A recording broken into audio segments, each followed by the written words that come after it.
What's going on, everybody? Welcome back to Unhinged Talk. As usual, I'm your host, Patrick Hennessy, joined tonight by the man, Brandon Kramer. How we doing, Brandon? Doing great. How about you?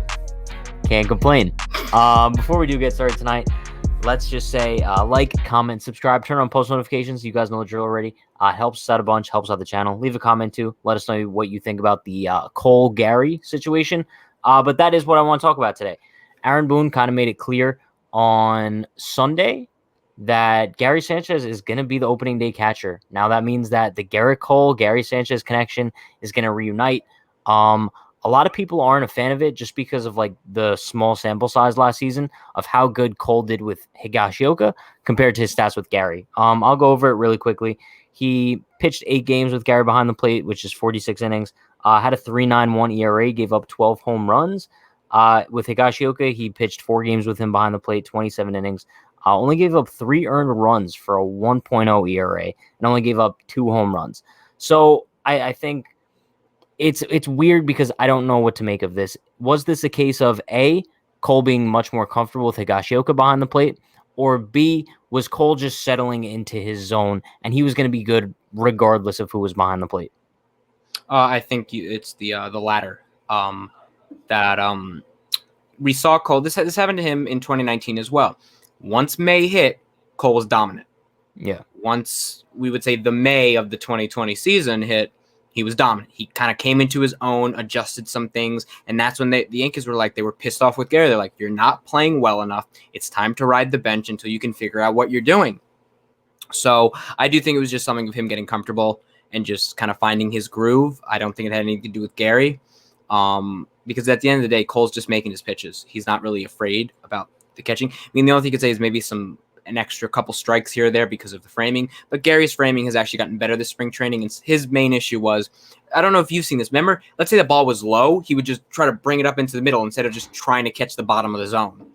Yeah, so, I mean, I think it's going to be very interesting this year because I said it all offseason. Like, going into this season, Gary Sanchez is going to be Cole's catcher. There's not going to be Kyle Higashioka being his personal catcher because I think the Yankees are still banking on Gary Sanchez. I think they're still banking on him being that starting catcher. And if you want your ace to be pitching in game 1 and you want Gary Sanchez to be playing in that game 1 too, Gary's going to have to catch for him. So I think, however, with that being said, that can change very quickly.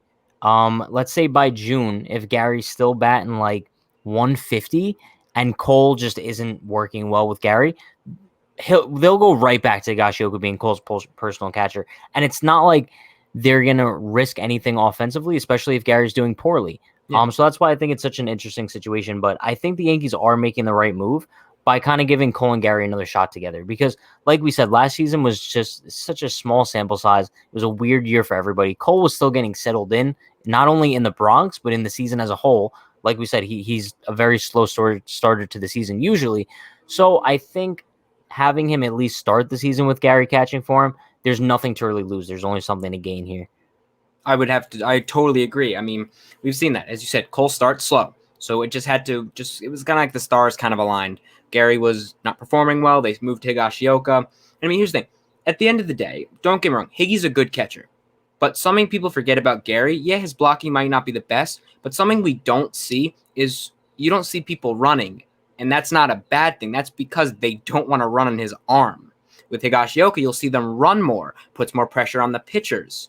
And just the threat of a runner stealing on you and not having that much confidence in your catcher can be enough to screw you up. Literally think of Dellin Betances. That man, first of all, couldn't throw to bases, and it's a whole issue. So just having Gary behind the plate with his arm just really changes the game. And I'd agree. And when he's healthy and hitting well, he has a chance to be an MVP. Like if a catcher hits 40-plus bombs, which Gary has the potential to do, and hits 250, that's an MVP-type season because catchers just don't do that. Yeah, but are you going to get that out of him this season, though? Hey, if you get 240 with above 300 on base and 35 home runs, if someone was complaining, then they don't deserve to be a baseball fan, because if you can get that from a catcher, he's not going to hit for average. We got to get over the dream of him hitting for average. He's going to be the type of guy that gives you about 240, 230, 240 with an above 300 on base and going to give you 30-plus home runs. That's all we're asking for. Listen, I'll be satisfied with Gary Sanchez this season if he gives us at least a 210 average, 210 okay, with 30 home runs and 200 strikeouts. I'll be happy with that. I just don't want to see anything below 200 because then at that point, I think the Yankees are seriously, like I'm not even saying this in a mean way towards Gary. They're legitimately going to look towards other catcher options because like then if he has another really bad year, not only because the Yankees always knew that Gary Sanchez wasn't a good defensive catcher, but his bat always made up for it. But if he can't make up for the poor defense with his bat anymore, they'll go with Higgy. And then they'll wait until Austin Wells or Anthony Siegler is ready, or they'll look at free agent options. So I think that this season is going to be huge for Gary in the sense of not only improving offense-wise, but he needs to prove that he could work with guys like Gerrit Cole, and kind of prove that he could be that catcher, like the organizational catcher that the Yankees thought he was originally going to be, you know? Like, I just checked. Next year is his last year of arbitration until he's a free agent. Yeah. If Gary Sanchez performs well this year, he will get a contract extension. If not, then they will look to replace what they will not re-sign him. And I mean, contract extension. I feel like if Gary Sanchez has a good year this year, like a very good year, is he going to get as much as he had the potential to get until his injury rose? No, he's not going to get anything close to that. But I can see Gary Sanchez getting maybe about $10 million a year just to avoid hitting the free market.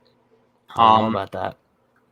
I feel like I'm saying if he has a good year, I'm talking about 240, 250, 30 home runs and 100. I know, but games. I think even if he does, I don't know. I just see Gary as like the type of guy where the Yankees just don't plan on bringing him back. Like regardless of how he performs the next 2 years, I just don't see it happening for a few reasons. Just because I think the Yankees are high on him, but they know that he's not the future at the catcher position. I don't even know how much longer he'll be a catcher for, to be completely honest with you. And also, the Yankees have a lot of young rising stars at the catcher spot. Like I mentioned, Austin Wells and Anthony Siegler are two guys who could make their way to the majors sometime within the next couple of years to replace Gary. So I also don't know if they want to lock him up with money that could be used elsewhere. I don't know. I just don't see it happening regardless of how he performs. I think time will tell. But I think if he has a good year, then they'll probably reward him. But we will see. It all just depends on if he can finally stay healthy and perform the way that we know he's going to perform.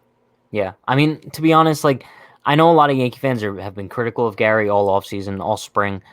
We should all be rooting for Gary because a Gary Sanchez that is locked in, not only defensively but offensively, is one of the best players in baseball. Like we saw what he could do in 2017, flashes in 2019, 2016 was ridiculous. So Gary Sanchez definitely has the potential. I just hope that he could work well with Cole, because if Gary Sanchez is hot, you want him behind the plate, especially in a game one of a playoff series. So let's just hope that works out. But that is going to wrap things up for us today. Appreciate you all for stopping by. You guys know the drill. Leave a comment, comment, subscribe, and turn on post notifications. Do it. Appreciate it. We go live every night, 9 p.m. Eastern Time. Daily uploads every day, 12 p.m. Eastern Time. I'm Patrick Hennessy. That's Brandon Kramer. We'll see you guys next time. Stay happy, stay healthy, stay safe. Peace.